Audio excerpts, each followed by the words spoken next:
কবরের পাশে আজান দেওয়া নবীজির আমলে, সাহাবাই কেরামের আমলে, তাবেঈদের আমলে ছিল না।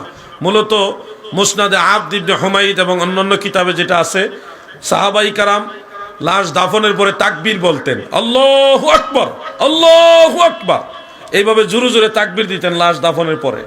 আজান দেওয়ার ব্যাপারে কোনো ধরনের রেওয়ায়েত হাদিস উল্লেখ নাই।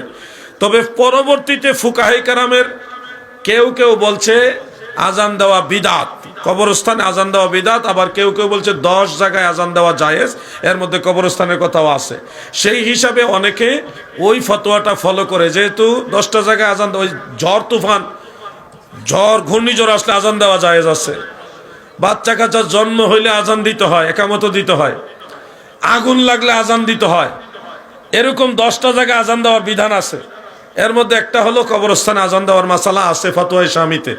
তো ওই মাসালা মোতাবেক অনেকে কবরস্থানে আজান দেয়, আমরা দেই না, আমরা এটার উপর আমল করি না। আমরা ওই তাকবীরের উপর আমল করি সরাসরি, যেটা সরাসরি সুন্নত, ওই সুন্নতের উপর আমল করি।